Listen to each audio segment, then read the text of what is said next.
শুক্রবার দ্বিতীয় দফার ভোট রাজ্যে দার্জিলিং, রায়গঞ্জ এবং বালুরঘাট এই তিন কেন্দ্রে রয়েছে ভোট। তিন কেন্দ্রের মোট বুথ ৫,২৯৮টি। ডিসিআরসিতে ভোট কর্মীদের তৎপরতা তুঙ্গে। দার্জিলিংয়ে কেন্দ্রীয় বাহিনী ৮৮ কোম্পানি, রায়গঞ্জে কেন্দ্রীয় বাহিনী ১১১ কোম্পানি এবং বালুরঘাটে কেন্দ্রীয় বাহিনী ৭৩ কোম্পানি। আগামীকালই রাজ্যে এই তিনটি কেন্দ্রে ভোট রয়েছে এবং ইতিমধ্যেই ডিসিআরসি কেন্দ্রগুলোতে পৌঁছে গিয়েছেন ভোট কর্মীরা। তাদের তৎপরতা অবশ্যই তুঙ্গে, একেবারে শেষ মুহূর্তের প্রস্তুতি চলছে সেখানে। আপনাদের জানিয়ে রাখি, আগামীকালই দ্বিতীয় দফার ভোট রয়েছে রাজ্যে। দেশের ৮৯টি লোকসভা কেন্দ্রে ভোট রয়েছে আগামীকাল এবং সেই ৮৯টি কেন্দ্রের মধ্যে রয়েছে রাজ্যের এই তিনটি কেন্দ্র, অর্থাৎ দার্জিলিং, রায়গঞ্জ এবং বালুরঘাট।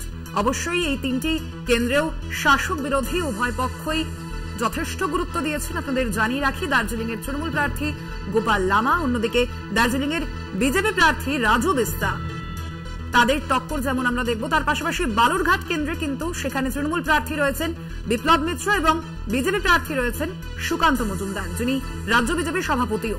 এবং আমরা অবশ্যই বালুরঘাট কেন্দ্রে এই মুহূর্তে ঠিক কি সামগ্রিক অবস্থা তা জানবো। আমাদের সঙ্গে রয়েছেন সরাসরি সেখান থেকে আমাদের প্রতিনিধি সুমন ভৌমিক। সুমন, আমরা জানি যে কালই দ্বিতীয় দফার ভোট, একেবারে শেষ মুহূর্তের প্রস্তুতি চলছে। এই মুহূর্তে সামগ্রিক ছবিটা ঠিক কি দেখতে পাচ্ছ?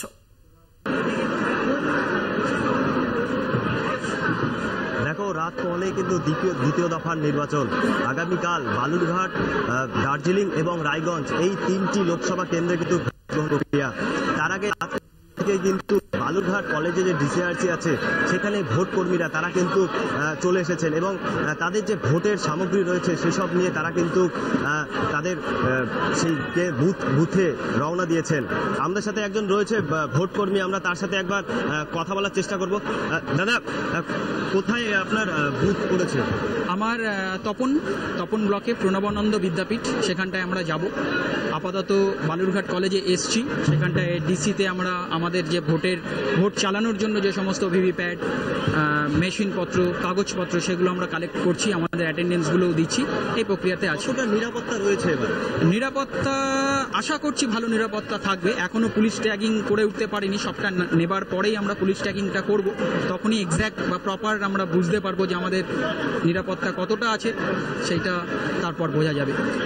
একদমই। দেখো, সমস্ত বুথে একজন করে রাজ্য পুলিশ এবং কেন্দ্র বাহিনী কিন্তু রাখা হয়েছে।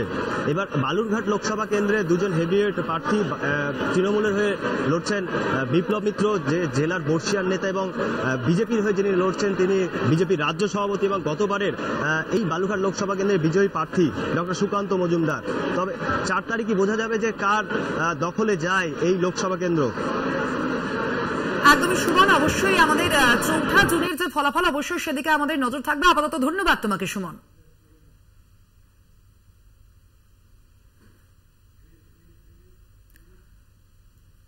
শুক্রবার দ্বিতীয় দফার ভোট দার্জিলিং, রায়গঞ্জ, বালুরঘাট এই তিনটি কেন্দ্রে ভোট রয়েছে আগামীকাল। তিনটি কেন্দ্রে মোট বুথ ৫,২৯৮টি। ডিসিআরসিতে ভোট কর্মীদের তৎপরতা ইতিমধ্যেই তুঙ্গে, বোঝাই যাচ্ছে সেই ছবি দেখে। আপনারা দেখতে পাচ্ছেন সেই ছবি।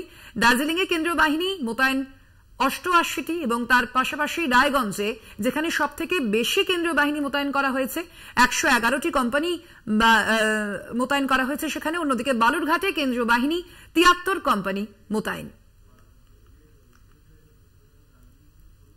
শুক্রবারই দ্বিতীয় দফার ভোট রয়েছে দার্জিলিং, রায়গঞ্জ, বালুরঘাট কেন্দ্রে। আমরা দেখেছি প্রথম দফার ভোটে একাধিক কেন্দ্রে সেখানে বিশৃঙ্খলার পরিস্থিতি সৃষ্টি হয়েছিল এবং সেই বিশৃঙ্খলার পরিস্থিতি মাথায় রেখেই কিন্তু কেন্দ্রীয় বাহিনী মোতায়েন করা হয়েছে বিভিন্ন কেন্দ্রে। এবং তার পাশাপাশি এবারও আপনাদের জানিয়ে রাখি, রায়গঞ্জ যে কেন্দ্রটি আছে সেখানে কিন্তু সবথেকে বেশি পরিমাণ কেন্দ্রীয় বাহিনী মোতায়েন করা হয়েছে।